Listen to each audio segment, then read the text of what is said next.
తిరుమల తిరుపతి దేవస్థానం పాలక మండలి రద్దయింది. మొత్తం 24 మంది టీటీడీ బోర్డు సభ్యులు రాజీనామా చేశారు. వీరి రాజీనామాలను ఆమోదించినట్లు దేవాదాయ శాఖ ప్రత్యేక కార్యదర్శి ఉత్తర్వులు జారీ చేశారు. అయితే ఇప్పటికే టీటీడీ చైర్మన్ భూమన కరుణాకర్ రెడ్డి కూడా రాజీనామా చేశారు. ఈ నేపథ్యంలో ప్రభుత్వం కొత్త చైర్మన్ బోర్డు సభ్యులను నియమించాల్సి ఉంటుంది.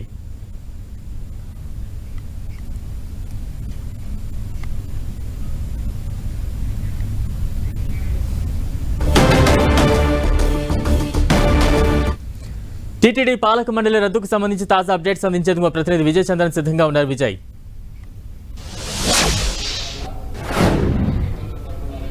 తిరుపతి దేవస్థానం బోర్డుకు సంబంధించి ఏదైతే జగన్మోహన్ రెడ్డి పాలనలో ఏదైతే బోర్డు సభ్యులు ఉన్నారో వారందరూ కూడాను మూకుమ్మడిగా రాజీనామా చేయడం జరిగింది. వారి రాజీనామాలను ఆమోదిస్తూ ప్రభుత్వం నిర్ణయం తీసుకోవడం జరిగింది.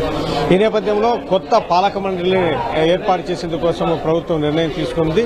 దీనికి సంబంధించి వచ్చే నెలలో దీనికి సంబంధించినటువంటి నియామకాలు జరిగే అవకాశం ఉన్నట్లుగా అధికార వర్గాల నుంచి సమాచారం అందుతోంది. భూమన కరుణాకర్ రెడ్డితో పాటు మొత్తం 24 మంది బోర్డు సభ్యులందరూ కూడాను రాజీనామాలు చేయడం జరిగింది. వైసీపీ ఘోర పరాజయం తర్వాత ఈ బోర్డు సభ్యులను ఎట్లా మారుస్తారు కాబట్టి వారు ముందుగానే తమ రాజీనామాను సమర్పించడం జరిగింది.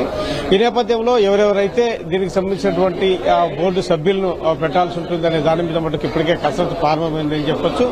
తెలంగాణ, కర్ణాటక, తమిళనాడుకు చెందినటువంటి వారిని కూడా బోర్డు సభ్యులుగా తీసుకునే అవకాశం ఉంది. గతంలో ఈ సంప్రదాయం కొనసాగిస్తున్న నేపథ్యంలో ఈసారి కూడాను వారికి కూడా ఒక్కొక్కరి చొప్పున అవకాశం కల్పించే పరిస్థితులు అయితే ఉన్నాయి.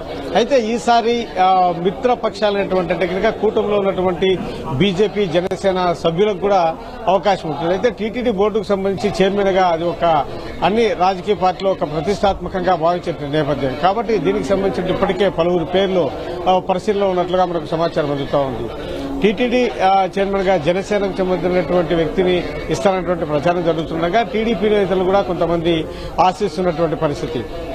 ఈ నేపథ్యంలో జనసేన, టీడీపీ వీరిద్దరిలో ఎవరో ఒకరు ఉండే అవకాశం అవుతుందని చెప్పొచ్చు. అయితే బోర్డు సభ్యులుగా బీజేపీ చెందినటువంటి నేతలైతే ఉండే అవకాశం ఉందని చెప్పొచ్చు. దీనికి సంబంధించినటువంటి కసరత్తు చేయడం జరుగుతోంది. ఇప్పటికే కూటమి సభ్యులందరూ కూడాను ఈ చంద్రబాబు నాయుడు, పవన్ కళ్యాణ్, బీజేపీ నేతలు మాట్లాడినటువంటి నేపథ్యంలో వారు కూడాను ఏవైనా కూడా నామినేషన్ పోస్టులు ఉన్నటువంటి పరిస్థితుల్లో ఒక చర్చించి నిర్ణయం తీసుకుంటే బాగుంటుంది అని చెప్పేసి ఒక ఏకాభిప్రాయానికి రావడం జరిగింది.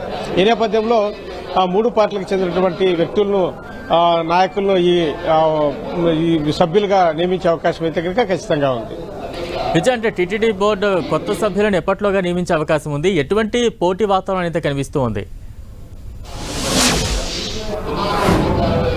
దీనికి సంబంధించి ఇప్పటికే జనసేనలో కొంతమంది ఆశిస్తుండగా తెలుగుదేశం పార్టీ సీనియర్ లీడర్లు కూడా ఆశిస్తున్న పరిస్థితి. ఈ నేపథ్యంలో ఎవరెవరైతే ఆశిస్తున్నారనే విషయాన్ని అయితే కనుక ఇప్పటి వరకు ఆయా పార్టీలకు చెందినటువంటి నేతలు బయటికి చెప్పినటువంటి పరిస్థితి అయితే మనం చూస్తా ఉన్నాం.